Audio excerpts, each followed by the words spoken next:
এমনকি গতকাল দেখলাম কিছু মহিলা ভাড়া করে এনেছে শিবিরের বিরুদ্ধে বক্তব্য দেওয়ার জন্য, টাকা দিয়ে ভাড়া করে এনেছে মহিলাদেরকে।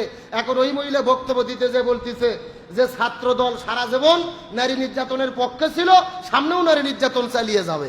ওদেরকে ভাড়া করে আনছে শিবিরের বিরুদ্ধে বক্তব্য দিতে, ওরা এসে বলতেছে সারা জীবন ছাত্র দল নারী নির্যাতন করেছে। ছাত্র শিবিরের বিরুদ্ধে প্রোপাগান্ডা চালাতে গেছো, তোমাদের লোকই তোমাদের বিরুদ্ধে বলতেছে। তার মানে হলো নাটক করতে গেলেও তো নাটক যদি বোঝা যায় যে এটা নাটক হচ্ছে, তাহলে কি সেটা আর চলে? মানে ট্রেনিং এর অভাব ছিল। এর পেছনে কারণটা কি? আবিদেরা হেঁটে যাচ্ছে, মহিলাগুলো তাদের দেখে ভয়েতে পালাচ্ছে। আর সাদিক কাইম এসএম ফরাদকে দেখার পরে হাজারো শিক্ষার্থী হেমিলনের বাসিওয়ালার মতো তাদের পিছে ছুটতেছে, তাদের সঙ্গে হাসি মুখে কথা বলতেছে। ডাকাতের মতো চেহারা করে চোখ রাঙিয়ে ভিসিকে হুঙ্কার দিয়ে যারা কথা বলতেছে, আগামীতে যদি এরা ভিপি হয় তাহলেই বোঝা যাচ্ছে যে ক্ষমতা পাওয়ার পরে আরো কি করতে পারে। ঢাকা বিশ্ববিদ্যালয়ের ছাত্ররা মেধাবী, ভালো করে বোঝেন, এটা শুধুমাত্র জেনোটের ডাকসু নির্বাচন নয়। সুতরাং আমরা বিশ্বাস করি যতই ষড়যন্ত্র হোক, ইসলামপন্থীদের বিজয় তুমুল আলোচনা সমালোচনা। ঢাকা বিশ্ববিদ্যালয় ডাকসু নির্বাচন হবেন, যেই ডাকসু নির্বাচনকে কেন্দ্র করে টক অব দ্য কান্ট্রি পুরো দেশের মধ্যে কথা চলছেন। একদিকে ইসলামী ছাত্র শিবিরের নেতৃত্বে শিক্ষার্থীদের ঐক্য প্যানেল, আর অন্যদিকে রাম বাম ছাত্র দল, যত দল রয়েছে সবগুলো দল এক জায়গায় হয়ে ইসলামী ছাত্র শিবির ঠেকাও প্যানেল। তার মানে বোঝা যাচ্ছে এদের উদ্দেশ্য শুধু বিজয় নয়, এদের উদ্দেশ্য শুধু এক দলকে হারানো। সারাটা দিন শুধু গুপ্ত শিবির গুপ্ত শিবির। এরা যতবার গুপ্ত শিবির জিকির করে, এতবার যদি আল্লাহর নাম বলতো এরা আল্লাহর ওলি হয়ে যেত। ডাকসু রায়ের মাধ্যমে বাংলাদেশে ইসলামপন্থীদের বিজয়ের সূচনা হবে ইনশাআল্লাহ। আগমন করার পূর্বে তার বাবা জমিনের মধ্যে থেকে বিদায় চলে গেছেন। ওই সময় মক্কার ভেতরে সেই সময়ে রীতি এবং নীতি ছিল, যার স্বামী মারা যায় সে শরীরের মধ্যে সুঘ্রাণ ব্যবহার করতে পারে না, আতর ব্যবহার করতে পারে না, সুঘ্রাণ ব্যবহার করতে পারে না। কিন্তু আমিনার শরীর থেকে এত সুঘ্রাণ কোথায় থেকে কেমন করে বের হওয়া শুরু হয়? মক্কার মানুষেরা একে অন্যের কাছে বলা বলি শুরু করলেন। এমনকি রসুলের দাদা আব্দুল মুত্তালিবের কাছে খবর চলে গেলেন, আপনার পুত্রবধূ হলে নামে না, আপনার সন্তান তো পৃথিবী থেকে বিদায় নিয়ে চলে গেছে, আপনার বিধবা আপনার ছেলের বউ ওই আমিনা কেন সুঘ্রাণ ব্যবহার করে? এই সুঘ্রাণ পুরো মক্কার মধ্যে ছড়িয়ে পড়েছে। এই জায়গার মধ্যেই শেষ নয়, ওই আমিনার শরীরের মধ্যে যেই সুঘ্রাণ বের হয়, এই সুঘ্রাণ মক্কা মদিনার কোনো দোকানে পাওয়া যাবে না। এত সুঘ্রাণ ছড়িয়ে পড়েন, এত মিষ্টি, এত সুঘ্রাণ এই পৃথিবীতে আর আমরা কখনো দেখতে পারি না। আমার বন্ধুগণ, মুসলমান ভাইরা গভীর মনোযোগ লক্ষ্য করুন। আব্দুল মুত্তালিবের কাছে যখন খবর চলে গেলেন, আব্দুল মুত্তালিব মনে মনে চিন্তা করলেন, পুত্রবধূর কাছে যাবেন, জিজ্ঞাসা করবেন। আস্তে করে স্ত্রীর কাছে চলে গেলেন, ওগো প্রাণের বিবি, আমাদের তো নাক কাটা গেল, কান কাটা গেল, আমরাই তো এই মক্কার কুরাইশ বংশের হর্তা কর্তা, আমরাই তো সর্দার। কিন্তু মানুষেরা কানে কানে কথা বলা শুরু করলেন, মানুষেরা কানা ঘষা শুরু করে দিয়েছে। আমার পুত্রবধূর শরীরের মধ্য থেকে এত সুঘ্রাণ কেন বের হয়? আমাদের মক্কার কুরাইশ বংশের রীতিনীতি, স্বামী যদি মারা যায় তারা বিধবা হয়ে যায়।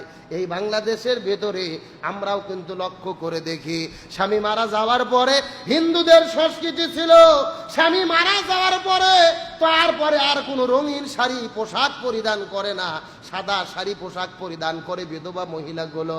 যদিও ইসলামের সঙ্গে এদের এই সমস্ত ঘটনার কোনো সম্পর্ক নাই, কিন্তু মক্কার রীতি ছিল যেই মানুষের স্বামী মারা যাবে আর কখনো সুঘ্রাণ ব্যবহার করতে পারবে না। আব্দুল মুত্তালিব তার স্ত্রীর কাছে যাওয়ার পরে জিজ্ঞেস করে বলে, বিবি, আমাদের পুত্রবধূ বিধবা হয়ে গেল, কিন্তু কেন সে সুঘ্রাণ ব্যবহার করে জিজ্ঞেস করো। আব্দুল মুত্তালিবের স্ত্রী বলে, প্রাণের স্বামী, আমিও কয়েকদিন ধরে এমন প্রশ্ন আপনাকে করব, জিজ্ঞেস করব, কিন্তু সাহস পাই নাই। শুধুমাত্র তার শরীর থেকে রাস্তায় সুঘ্রাণ ব্যবহার বের হয় তা নয়, যেই জায়গার মধ্যে গোসল করে ওই গোসলখানার ভেতরে আমিনা গোসল করে বের হয়ে যাওয়ার পরে আমি যখন বাথরুমের মধ্যে যাই, যাওয়ার পরে লক্ষ্য করে দেখি মনে হয় পুরো বাথরুমের ভেতরে তার যত গোসলের পানি দেখা যায়, প্রত্যেকটা গোসলের পানির ভেতর থেকে একেবারে সুঘ্রাণ বের হওয়া শুরু হয়ে যায়। আব্দুল মুত্তালিব এবং তার স্ত্রী মিলে পরামর্শ করে রাতের বেলা তাদের পুত্রবধূকে ঘরের মধ্যে ডাকলেন, অর্থাৎ রাসূলের মা আমিনাকে ডাকা হলেন। এ মা, তোমার কাছে জিজ্ঞেস করে বলি, মা তুমি বলো তো, আমাদের তো কান কাটা গেল, নাক কাটা গেল, এলাকার মধ্যে সমালোচনা হয়, আমরা উত্তর দিতে পারি না, তুমি কেন সুঘ্রাণ ব্যবহার করো মা, তার কারণ জানতে চাই, বলো তো। আমিনা ডাকতে বলে, বাবা আপনারা কি প্রশ্ন করলেন, অনেক কিছুই ঘটনা ঘটে গেছে, আপনাদের বলতে চেয়েছিলাম, বলার কোনো সুযোগ হয় নাই। আপনারা বললেন আমি সুঘ্রাণ ব্যবহার করেছি, কিন্তু সুঘ্রাণ ব্যবহার করি নাই। এই কথা বলার পরে আমিনা আব্দুল মুত্তালিবের সামনে মুখ থেকে এক ফোঁটা থুতু নিক্ষেপ করলেন। ওই মুখের মধ্য থেকে যখন থুতুটা বের হয়ে জমিনের মধ্যে পড়া শুরু করেছেন, ওই থুতুর মধ্য থেকে একেবারে ঘ্রাণ বার হওয়া শুরু হলেন, ওই সুঘ্রাণটা চতুর্দিকে ছড়িয়ে যাওয়া শুরু করলেন। আমিনা ডাকতে বলে, বাবা আমি কোনো ঘ্রাণ ব্যবহার করি নাই, আতর ব্যবহার করি নাই, সুঘ্রাণ ব্যবহার করি নাই, আমার শরীরের মধ্য থেকে যেই গন্ধটা বের হচ্ছে এটা আমার শরীরের কোনো সুঘ্রাণের গন্ধ নয়। আজ থেকে কিছুদিন পূর্বে আমার গর্ভের মধ্যে একটা সন্তানের আগমন ঘটেছে, এই গন্ধটা হলেন আমার পেটের নবাগত সন্তানের। চিৎকার করে বলেন না সুবহানাল্লাহ। রাসূল পৃথিবীতে আসেন নাই, মায়ের গর্ভের মধ্যে শুধু অস্তিত্ব লাভ করেছেন। রাসূলের শরীরের মধ্য থেকে, মায়ের শরীরের মধ্য থেকে সুঘ্রাণ জমিনে প্রবাহিত হওয়া শুরু হয়েছেন, বলেন সুবহানাল্লাহ। আমার বন্ধুগণ, মুসলমান ভাইরা গভীর মনোযোগ লক্ষ্য করুন। আমিনা ডাক দিয়ে বলে, বাবা এই জায়গার মধ্যেই তো শেষ নয়, আপনাদের জিজ্ঞেস করতে চাই, বলতে চেয়েছিলাম না, কিন্তু যার পর জিজ্ঞেস করেছেন সেই জন্য আপনাদের মধ্যে বলতে চাই। আমার পেটের মধ্যে, গর্ভের মধ্যে যে সন্তান এসেছে, এই গর্ভের মধ্যে যা আছে তার গন্ধটাই আপনারা পেয়েছেন। বাবা আমার গর্ভের ভেতরে এই সন্তান যেদিন আগমন ঘটেছে, সন্তানের যখন অস্তিত্ব লাভ করেছেন, সন্তান অস্তিত্ব লাভ করার সঙ্গে সঙ্গে আমি যেই ঘরের মধ্যে ছিলাম, ওই ঘরের দরজা জানালা, এমনকি ঘরের দেওয়ালগুলো পর্যন্ত, ওয়ালগুলো পর্যন্ত আমি আমিনা আমাকে সালাম বলা শুরু করেছে। আমার ঘরের দরজা জানালা, ওয়ালগুলো আমাকে সালাম দেওয়া শুরু করেছে। আমার ঘরের বালিকোনাগুলো আমাকে সালাম দেওয়া শুরু করেছে। ওই ঘর থেকে বের হয়ে যখন বাইরে চলে এসেছি, আমার মাথার উপরে মেঘমালাগুলো এসে সূর্যের আলোটা বন্ধ করে দিয়ে ছায়া দিতে দেরি করে নাই। এই জায়গার মধ্যে শেষ নয় বাবা, আমি যখন উত্তপ্ত মরুভূমির ভেতরে গরম বালির মধ্যে পা রেখেছি, সঙ্গে সঙ্গে মরুভূমির ভেতরে ওই গরম বালিগুলোকে আল্লাহ তাআলা ঠান্ডা শীতল করে দিয়েছে। এই জায়গার মধ্যে শেষ নয়, আমি যখন কূপের ভেতরে পানি আনার জন্য কূপের কাছে চলে গেছি, ওই কূপের কাছে যাওয়ার সঙ্গে সঙ্গে ওই বালতিগুলো ফেলে কূপ থেকে পানি উঠানো লাগতো, কিন্তু যেদিন আমার গর্ভের মধ্যে সন্তান এসেছে, ওই কূপের কাছে যাওয়ার পরে পানি উঠানোর দরকার হয় নাই। ওই কূপের পানিগুলো নিজের থেকে একা একা আমার কাছে চলে এসেছে। বাবা আপনাকে আর কয়টা ঘটনা বলবো, গভীর মনোযোগ। ওই কূপের পানিগুলো নিজের থেকে আমার কাছে চলে আসে, কূপের জবান খুলে যায়, আমাকে জিজ্ঞেস করে বলে, আমিনা তোমাকে আর কষ্ট করে পানি নিতে আসতে হবে না রে আমিনা, তুমি যদি আমাকে হুকুম দিয়ে দাও, আমি কূপের পানি তোমার ঘরের মধ্যে চলে যেতে চাই। এই দৃশ্য দেখার পরে ওই মক্কার মহিলাগুলো, আমি যখন পানি আনার জন্য কূপের কাছে যাইতাম, সবাই আমার পেছনে পেছনে দৌড়ে দৌড়ে যাইতো। যাওয়ার পরে আমাকে জিজ্ঞেস করে বলতো, এ আমিনা দয়া করে তুমি কূপটা ছেড়ে যেও না, কূপের কাছে তুমি দাঁড়িয়ে থাকো। তুমি যতক্ষণ কূপের কাছে দাঁড়িয়ে থাকো, ততক্ষণ কূপের পানিগুলো ওপরে আসতে থাকে, তুমি চলে গেলেই কূপের পানিগুলো নেমে চলে যায়। সুতরাং তুমি দাঁড়িয়ে থাকো, তোমাকে দাঁড়িয়ে রেখে আমরা একটু কূপের পানি সংগ্রহ করতে চাই। রাসূল পৃথিবীতে এখনো জমিনে আসেন নাই। রসুল মায়ের গর্ভের মধ্যে মেয়েকে সে রসুলের সম্মানে তার মাকে ছায়া দিয়েছেন, দেওয়াল সালাম দিয়েছেন, জমিন সালাম করেছেন, এমনকি কূপের পানিগুলো তার কাছে চলে এসেছেন। সেই রসুলকে আল্লাহ তাআলা আমাদের মধ্যে প্রেরণ করেছেন।